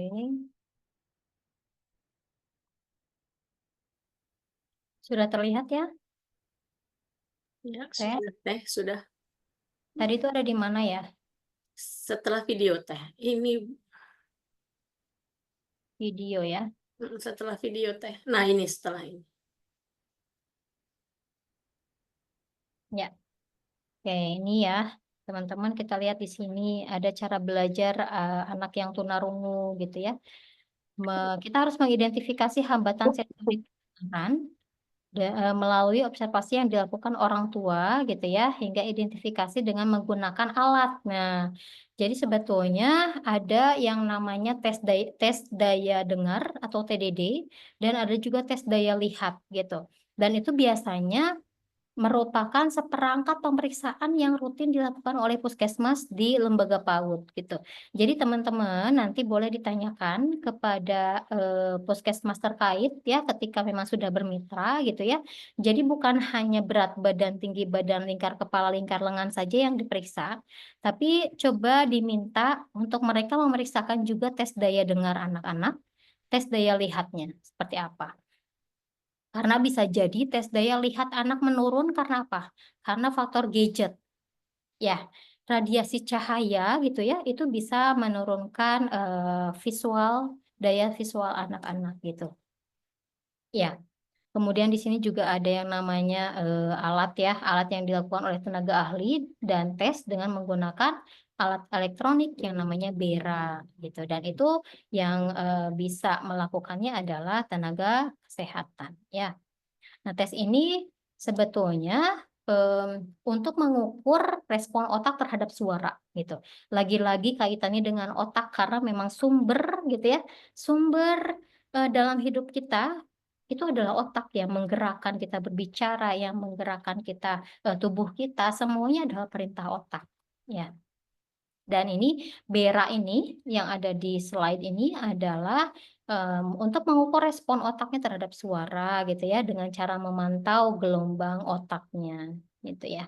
Dan itu tenaga medis yang melakukan ya. Kemudian di sini usia 2-4 tahun, pastikan kosakata yang disampaikan oleh lingkungan sekitarnya adalah kosakata yang jelas gitu ya. Vokalnya jelas, konsonannya juga jelas begitu ya. Ketika bicara, Ade mau buah gitu ya. Pastikan kita maksimal untuk mengucapkan huruf vokal dan konsonannya gitu ya. Kemudian di usia 2-4 tahun kan pembendaharaan kata lebih banyak tuh mereka menerimanya ya, sehingga memang apa ya, di usia 2-4 tahun ini masa-masa di mana anak itu menerima bahasa dan juga mengungkapkan bahasanya lebih banyak juga gitu ya. Kemudian ini di usia 4-6 tahun, lakukan tes untuk mengetahui sisa pendengaran secara berkala. Misalnya dari tes percakapan atau tes Garputala. Nah, tes percakapan itu bisa dilakukan oleh guru ya. Sejauh mana anak itu bisa nyambung gitu ketika kita bercakap-cakap gitu. Kemudian ada tes Garputala. Nah, ini seperti namanya, ini seperti alatnya seperti garpu gitu ya. Tapi dia hanya 2 saja. Kalau garpu 3 ya. 3 ruas gitu ya. Kalau ini Garputala itu 2 gitu ya. Nah, itu yang bisa melakukannya adalah tenaga medis juga. Jadi, jika ada sisa pendengaran gitu ya, artinya memang ada potensi anak-anak bisa mendengar, tapi mungkin hanya sedikit, maka ini harus diperiksakan gitu. Nah, ini dengan hambatan intelektual ya, seperti apa misalnya. Ini kita studi kasus nih. Adi sudah berumur 5 tahun, namun kemampuan Adi masih nampak seperti umur 2 tahun. Nah, kalau kita lihat di sini ya, ia lebih suka bermain dengan anak-anak yang lebih kecil dari dirinya karena kemampuan bahasa temannya itu relatif sama dengannya. Artinya apa? Anak usia 5 tahun secara intelektual sama dengan usia 2 tahun gitu ya. Dia lebih nyaman ngobrol dengan usia 2 tahun karena memang levelnya masih di usia 2 tahun gitu. Nah, ini anak seperti ini mempunyai hambatan intelektual ya. Biasanya IQ-nya memang di bawah rata-rata. Dan biasanya usia 5 tahun itu seharusnya nih kosakata yang pasif dia bisa menerima kosakata itu dari 2000 hingga 2500 kata. Kalau misalnya kosakata pasif itu menerima, nah ini ada kosakata aktif yang dia bisa mengungkapkan di usia 5 tahun itu di 1000 hingga 1500 kata. Nah, sedangkan untuk anak yang mengalami hambatan intelektual itu sangat jauh gitu ya pencapaian kosakatanya.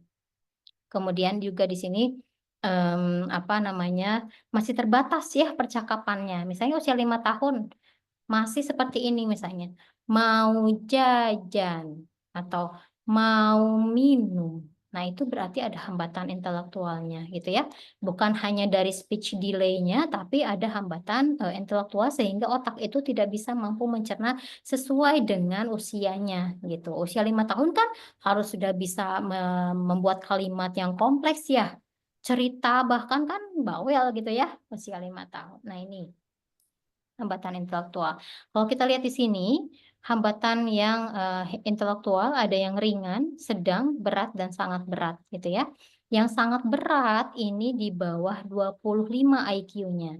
Sedangkan teman-teman kalau kita lihat dari IQ yang normal itu di range di kisaran 90 hingga 110. Nah, ini yang ringan saja itu masih jauh ya. 55 sampai 69, masih jauh ke angka 90 gitu untuk IQ-nya. Oke. Kemudian kita lihat di sini tentang bagaimana dukungan dengan hambatan intelektual. Kita bisa meningkatkan kapasitas memori dengan bagaimana tuh caranya. Misalnya memori visual seperti flashcard ya, anak-anak main flashcard mana gambarnya gitu ya. Kemudian gitu ya. Kalau korlap itu apa sih? Gimana Teh? Ada yang bicara? Maaf Teh, waktunya tinggal 7 menit lagi Teh. Oke, siap. Ya, ini kemudian yang hambatan intelektual itu bagaimana anak juga kemampuan persepsinya itu dikembangkan gitu ya, kemampuan berpikir abstrak dan sebagainya. Ya, itu dia ya tentang hambatan intelektualnya. Ini kita harus tahu bagaimana sih pembelajaran itu bisa dapat juga konkret gitu ya, menggunakan pengalaman dan juga membantu anak untuk memecah keterampilannya menjadi lebih kecil. Artinya memang diringankan dulu gitu, treatmentnya gitu ya, pelan-pelan gitu ya, seperti itu. Di mana? Nah, usia 0 sampai 2 tahun ada yang bocor nggak? Nah, di usia 0 sampai 2 tahun ini kita bisa optimalkan deteksi dininya ya. Bagaimana hambatan intelektual ini supaya tidak terjadi lah gitu ya. Oke, ini usia 2 sampai 4 tahun kita bisa melatih motorik kasar, motorik halus sesuai dengan kemampuan dia gitu ya. Terus kemampuan organ bicaranya, kemampuan menelan, berbahasa dan komunikasi. Nah, ini bisa sembuh atau tidak pertanyaannya? Ya, secara karena ini hambatan intelektual masuknya ke permanen ya, jadi memang agak-agak kalau disembuhkan tidak bisa, tapi kita bisa minimalisir gejalanya. Artinya dengan stimulus, dengan terapi gitu ya, kita bisa meringankan gejalanya gitu ya. Kemudian ini usia 4 sampai 6 tahun bagaimana memfasilitasi anak-anak yang hambatan intelektual ini bisa mengikuti aktivitas sehari-hari gitu ya. Oke, sebetulnya ini ada video dan nanti mungkin teman-teman akan putar sendiri videonya. Ini juga ada di YouTube. Nanti teman-teman bisa lihat di linknya gitu. Nah, kita lihat di hambatan Down syndrome. Karena memang tadi nih, kalau kita lihat dari wajahnya gitu ya, ini adalah 1000 wajah yang tadi disebabkan oleh kelainan kromosom ini ya. Nah, ini kalau kita lihat di gangguan Down syndrome ini, biasanya ada gangguan penglihatan, gangguan pendengaran, kemudian juga ternyata dari sendinya dia lemah gitu ya, dari ototnya lemah juga, sehingga akan kesulitan untuk menggerakkan. Dan biasanya untuk anak yang Down syndrome ini agak sulit bergerak, tidak seaktif anak yang normal gitu ya. Kemudian biasanya kecerdasannya IQ-nya di bawah normal. Kemudian juga ada tingkat kecerdasannya tentu saja berpengaruh ya. Kemudian kesulitan juga dalam menyesuaikan diri dengan berbagai situasi dan lingkungan. Tentu saja ya, ketika memang ada satu hambatan gitu ya, itu pasti akan berpengaruh terhadap aspek perkembangan yang lain. Nah, oleh karena itu tugas guru adalah memfasilitasi untuk anak bisa meminimalisir juga hambatan ke aspek perkembangan yang lain dan juga bisa membuat anak lebih mandiri melakukan aktivitasnya gitu ya. Oke, kemudian nih cara belajar Down syndrome. Ini kita bisa lihat dari anak ketika lahir ya. Anak ketika lahir itu sudah bisa kita deteksi apakah ini Down syndrome atau enggak gitu. Dan sebetulnya karena memang canggihnya lagi-lagi USG sangat berperan penting. Oleh karena itu ketika ibu hamil diperiksakan gitu ya USG ke dokter gitu. Kemudian juga secara bahasa ya, ini agak kesulitan juga, makanya ini butuh dimotivasi, bagaimana anak distimulus, bagaimana anak mengkomunikasikan sesuatu itu dengan baik gitu ya. Setidaknya mengekspresikan keinginannya, kebutuhannya, pendapatnya gitu ya, seperti itu. Kemudian di usia 2-4 tahun ini juga distimulus motorik kasar dan motorik halusnya sehingga memang mereka bisa adaptif gitu terhadap lingkungan. Bagaimana misalnya dia saja naik ke kasur misalnya itu butuh proses ya anak-anak Down syndrome. Kemudian turun dari kasur, bagaimana mengambil minum dan sebagainya itu masih sangat butuh bantuan. Nah, oleh karena itu di usia 2-4 tahun ini adalah masa yang urgent untuk diberikan kewenangan untuk anak bisa lebih percaya diri dengan aktivitasnya sendiri. Usia 4-6 tahun, kemudian di sini juga anak diberikan kesempatan terhadap stimulus-stimulus yang diberikan gitu ya, berikan kepercayaan bahwa mereka mampu juga melakukan itu.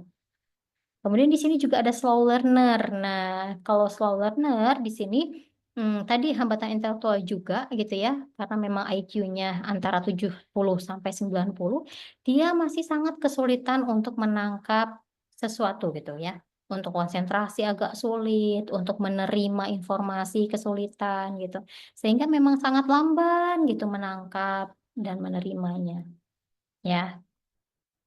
Nah, kemudian di sini ada peserta didik berkesulitan belajar spesifik seperti yang saya sampaikan sebelumnya, yaitu ada disleksia, ada disgrafia, ada diskalkulia. Nah, ya, kalau disleksia tadi gangguan pada kemampuan membaca, menulis, dan mengeja kata-kata. Kemudian di sini juga ada yang namanya disgrafia ya. Disgrafia itu dia kesulitan dalam menulis gitu. Karena memang ada gangguan motoriknya gitu ya, kemudian gangguan otak untuk menyuruh gitu lengan atau jari-jari untuk menulis gitu. Kemudian juga di sini ada yang namanya diskalkulia. Diskalkulia itu kesulitan dalam menghitung, gitu ya. Kesulitan dalam menghitung sehingga memang ternyata untuk anak yang diskalkulia ini konsep matematikanya agak sulit gitu. Untuk mengenal angka, untuk mengenal penjumlahan, apalagi operasi bilangan gitu, ya itu agak sulit ya, seperti itu. Dan kalau kita lihat di sini ada siswa yang berkesulitan belajar. Yang pertama itu ada tentang kesulitan dalam konteks perkembangan dan juga di sini ada kesulitan dalam akademik gitu ya. Dan tadi termasuk disleksia, disgrafia, diskalkulia itu masuknya ke yang kedua gitu ya. Nah, ini ada peserta didik dengan hambatan emosi dan perilaku, misalnya perilaku destruktif ya. Ketika misalnya marah sedikit, lempar barang gitu ya. Misalnya marah sedikit atau kecewa sedikit, ngamuk-ngamuk sampai melukai dirinya gitu. Nah, itu hambatan emosi dan perilaku gitu ya. Nah, ini ketidakmampuan belajar dan juga masalahnya juga dengan intelektual dan sebagainya. Ini biasanya untuk yang anak yang dengan hambatan emosi dan perilaku itu mudah frustasi biasanya. Kemudian ada yang autism gitu ya. Anak autis ini gangguan saraf gitu. Dan ini kalau kita lihat di sini ada hambatan dalam pemahaman perilaku sosial gitu ya. Kemudian dalam komunikasinya juga terhambat. Kemudian dalam proses berpikir juga terlambat dan juga kesulitan dalam beradaptasi. Ini cara stimulusnya, teman-teman bisa lihat di sini bagaimana sih gitu ya stimulusnya yang akhirnya memang sebetulnya kembali lagi kepada program pembelajaran individual ya yang memang dikomunikasikan dengan para yang lebih berwenang untuk melakukan untuk mengeluarkan diagnosa gitu ya. Oke. Kemudian di sini juga ada yang hiperaktif gitu ya. Dan lagi-lagi hati-hati teman-teman ketika mengeluarkan, ini anaknya hiperaktif nggak bisa diem. Karena anak yang tidak bisa diam bukan semuanya hiperaktif gitu ya. Itu disertai dengan gejala-gejala yang lain ya kalau hiperaktif gitu. Tapi kalau misalnya ada anak yang memang nggak bisa diam karena memang anaknya aktif dan itu adalah karakteristik anak usia dini bahwa anak usia dini itu adalah anak yang aktif bereksplorasi terhadap lingkungan sekitarnya. Justru kalau misalnya ada anak yang diem, anak usia dini yang diam itu justru malah harus dipertanyakan kenapa gitu ya. Makanya ketika guru melihat ada anak yang tidak bisa diam gitu ya, jangan mendiagnosa itu hiperaktif ya, karena memang harus ada gejala penyertai lainnya. Oke, dukungannya seperti ini ya, setting lingkungan belajar yang minim pengalihan perhatian misalnya. Karena anak-anak ADHD yang hiperaktif itu mudah sekali perhatiannya mudah berpindah gitu ya. Konsentrasinya itu ya tidak lebih dari 2 menit, 3 menit gitu ya. Gitu. Kemudian mengurangi perilaku hiperaktif dengan memberikan kesempatan beraktivitas fisik dulu misalnya. Ketika misalnya ada ADHD, ketika mau masuk kelas, aktivitas fisik dulu di luar sehingga energinya sebagian sudah sudah keluar dulu tuh sehingga memang nanti bisa lebih tenang ketika masuk ke kelas, gitu ya. Nah, ini caranya ya. Kemudian untuk anak ADHD, teman-teman sebagai guru hati-hati ketika memberikan makanan ya, termasuk obat-obatan. Dan biasanya kalau misalnya gluten, makanan yang mengandung gluten atau gulanya cukup banyak, itu juga memperparah kondisi ADHD gitu ya, semakin aktif nantinya. Oke, kemudian ini ada hambatan penyandang gangguan mental gitu ya. Gangguan ganda, tunanya ganda ini ada tunarungu iya, tunawicara iya misalnya. Dia mempunyai cacat yang lebih dari 1. Oke. Ya, ini sebetulnya kalau misalnya yang sudah ada tunaganda, mungkin yang sudah ada kecacatan fisik, itu lebih baik disarankan untuk ke SLB ya. Di SLB itu ada TKLB yang untuk anak usia dininya, usia 6 tahun ke bawah, dan juga ada SDLB, SMPLB, memang sesuai dengan range usianya gitu ya. Kemudian di sini ada juga bagaimana dukungan guru untuk anak yang cerdas istimewa dan bakat istimewa gitu ya. Oke, kemudian di sini cara belajarnya dan sebagainya. Nah, ini berakhirlah kesimpulannya bahwa anak usia dini itu terdiri dari temporer yang permanen, tadi sudah kita bahas juga. Kemudian juga peserta didik berkebutuhan khusus membutuhkan dukungan dari pendidik agar bisa berkembang secara optimal, ya. Artinya kita sangat berkontribusi besar gitu ya untuk perkembangan anak berkebutuhan khusus ini. Dan pendidik harus mengetahui dan memahami karakteristik dan kondisi peserta didik berkebutuhan khusus agar dapat memfasilitasi dalam pembelajaran sesuai dengan kondisi jenis kebutuhan khususnya. Oke, mungkin begitu ya, Teh Jody. Sebetulnya waktunya membutuhkan waktu yang cukup lama ya. Betul, betul, Teh. Karena ini sudah kita sudah lewat ya 5 menit ya Teh ya. Yes, Mungkin terlalu Saya terlalu asik menyampaikan ya. Nah, Sebetulnya teman-teman juga antusias teh. Banyak yang di chat room itu ingin bertanya gitu. Tapi Oke. karena waktu juga yang tidak memungkinkan, maka teman-teman boleh ya nanti suatu hari kita akan bertemu langsung untuk materi seperti ini ya Teh ya. Nanti kita Ya. akan ajukan ke Ibu Ketua LPD untuk membuat pelatihan seperti ini secara luring. Jadi teman-teman bisa tanya jawabnya tuh lebih enak ya Teh ya. Kalau di daring ini kan kita terbatas waktunya. Betul, Baik, karena Teh Jody membahas autis saja tidak cukup tuh selama 1 jam. betul. Banyak Betul. sekali yang harus kita pelajari terkait dengan ABK ini ya. Karena Oke, teman-teman mungkin sudah itu ini ya. diberikan waktu nggak ini? 1 pertanyaan saja mungkin. Oke, satu pertanyaan ya Teh Ya. ya. Oke, Satu silakan. pertanyaan saja. Silahkan. Disampaikan dengan singkat, padat, dan jelas. Oke, baik. Silahkan. Satu saja. Ibu Silahkan. Munah, Ibu Munah Andi. Iya, silakan. Oke. Assalamualaikum warahmatullahi wabarakatuh. Bunda Sinta. Waalaikumsalam. Iya, Bunda. Terima kasih ya Teh Jody waktunya. Padahal Oke. banyak yang mau tanya nih. Iya, betul. Terima kasih. Begini Bun, saya mau tanya. Ini kan kita sedang mendalami materi tentang anak berkebutuhan khusus. Sedangkan kan di lembaga kami itu kan ibarat lebih cenderung ke anak yang normal. Tetapi kan kita tidak boleh menolak apabila ada orang tua asuh yang menitipkan anaknya di lembaga kami misalnya yang berkebutuhan khusus, berarti kami tidak bisa menolak ya, seperti yang Bunda katakan, karena kan kita sifatnya tuh inklusif, harus menerima apapun yang orang tua titipkan kepada kami gitu. Tetapi di sini kan kita ada tantangan ya, untuk anak berkebutuhan khusus kan tidak bisa kita tangani itu sehari 2 hari. Kita juga harus punya SDM yang mumpuni, harus punya pengetahuan cara penanganan anak berkebutuhan khusus gitu loh. Karena yang berkebutuhan khusus misalnya anak yang tunarungu gitu ya.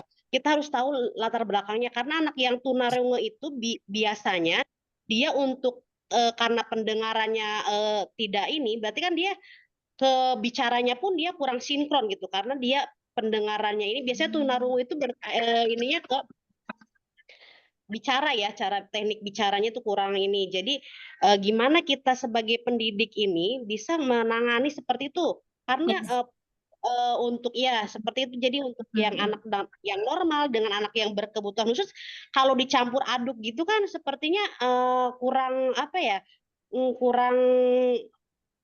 Kurang inilah gitu. Jadi Ya. harus ada Oke. ya seperti Ya, saya itu. sudah Jadi menangkap pertanyaannya dari Bu Munandi ya. Oke, seperti itu. ini sebetulnya yang disampaikan oleh Ibu itu adalah dilemanya para guru semuanya. Ya, rata-rata semua Iya. seperti itu kan. Bagaimana ini kita dilema nih Bun gitu. Ini diterima jangan ya ada anak yang seperti ini misalnya. Sedangkan kita belum pede untuk menerima anak seperti itu karena fasilitas kita belum cukup misalnya. Iya. Ya. Dan kita harus perhatikan apa? Yang pertama tadi, kita harus perhatikan bagaimana SDM kita sudah cukup bisa menerima atau enggak. Kemudian yang kedua, sarana dan prasarananya. Ya, Bu Munah, jadi kalau misalnya memang ada anak yang tunarungu, kan kita harus punya tuh alat-alat untuk setidaknya memfasilitasi dia pembelajaran kan? Gitu ya? Betul. Misalnya Betul. ketika dia tidak bisa mendengar, apakah gurunya juga sudah harus bisa bahasa isyarat? Gitu ya?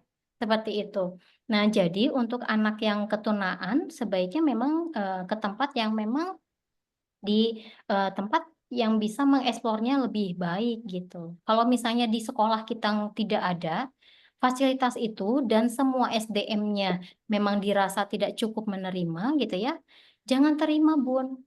Kita Iya. upayakan untuk merujuk dia ke tempat yang lebih baik. Supaya apa? Iya, betul. Kita tidak menerimanya bukan menolak, tapi menyarankan untuk orang tuanya gitu ya, mendaftarkan ke sekolah yang memang sarana dan prasarana dan SDM-nya juga bisa memfasilitasi. Dan itu untuk kebaikan anaknya juga toh gitu ya. Bung Muna.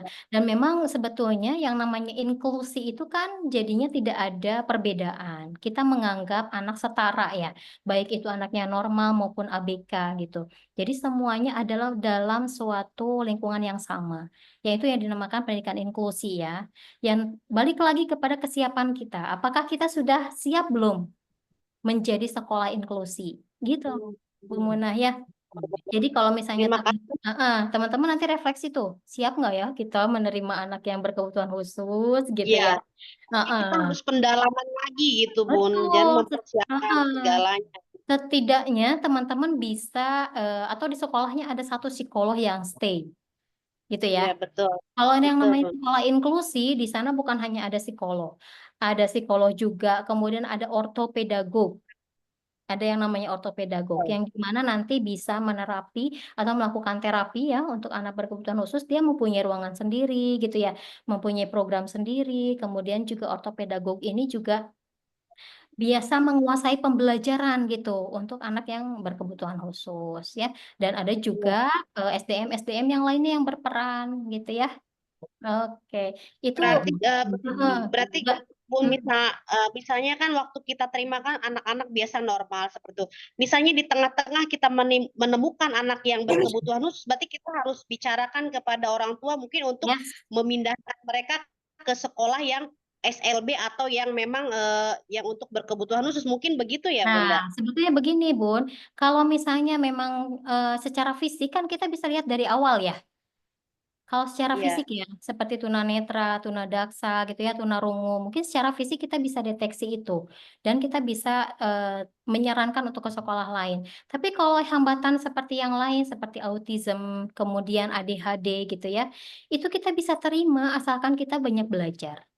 Ya, gitu. Itu adalah ABK dalam konteks berkebutuhan khusus di dalam proses perkembangannya. Dan artinya kita juga banyak belajar untuk menangani ABK tersebut gitu ya. Hambatan emosi, hambatan perilaku misalnya, ADHD, autism, kemudian ada juga yang lainnya. Itu bisa kita terima dengan konsekuensi ada pendamping. Gitu ya, ada pendamping selagi kita juga bisa menyarankan anak untuk terapi, baik dilakukan di sekolah kita maupun terapinya di luar, seperti di dokter tumbuh kembang. Gitu, Bu.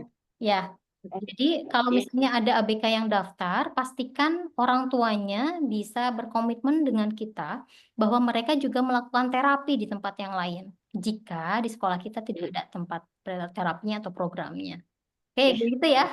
Terima kasih Maaf, banyak, Oke, Memang kalau kita diskusi ini emang nggak ada habisnya ya Teh ya. betul. Mohon maaf, mohon izin. Terima kasih untuk Teh Sinta membersamai teman-teman dengan materi pelayanan pembelajaran anak berkebutuhan khusus. Baik, silakan Teh Sinta. Mohon maaf lahir dan batin teman-teman semuanya jika ada yang tidak Silakan, selamat beraktivitas kembali. Waalaikumsalam. Silakan Teh Ika. Baik, terima kasih Kak Jody yang sudah membersamai teman-teman kita, Bunda dan Yanda, peserta diklat berjenjang tingkat lanjut bersama dengan LPD Rausan Fikri di hari yang kedua. Kemudian di hari yang kedua ini akan masuk ke materi selanjutnya bersama narasumber kita yang sangat luar biasa. Tapi pastikan sebelumnya cek kembali Bunda dan Yanda untuk penamaannya. Boleh dituliskan nomor urutnya di depan, kemudian underscore nama lengkapnya. Hal ini terkait dengan absensi seperti itu. Jadi biar mudah kami mendirect absensinya seperti itu. Jadi mohon untuk penamaannya, nomor dan juga nama seperti itu. Mohon dicek kembali. Baik, untuk selanjutnya sepertinya narasumber keren kita sudah hadir kembali, sudah bergabung di sini karena kemarin sudah di hari Sabtu beliau berbagi di diklat berjenjang tingkat dasar bersama Yanda Bunda peserta Diksar. Hari ini beliau akan kembali membersamai di diklat berjenjang tingkat lanjut. Siapakah narasumber kita untuk Selanjutnya saya kembalikan kepada moderator, pada Kak Jody untuk waktu dan jaringan kami. Silakan Kak Jody. Oke, terima kasih Bunda Ika. Hari ini kita akan belajar kembali bersama pemateri hebat kita yang kemarin ikut di Diklat Dasar. Pasti sudah mengenal beliau ya. Beliau ini luar biasa, talentnya juga sangat banyak. Tanpa berpanjang kata, tanpa banyak cerita, saya akan panggilkan pemateri yang luar biasa. Kak Reni, sudah siapkah Kak Reni? Hai, ayo belum diklik. Assalamualaikum warahmatullahi wabarakatuh. Waalaikumsalam Kak Reni, apa kabarnya Kak Reni? Alhamdulillah, sehat, luar biasa. Hari yang cerah, senyum yang ceria,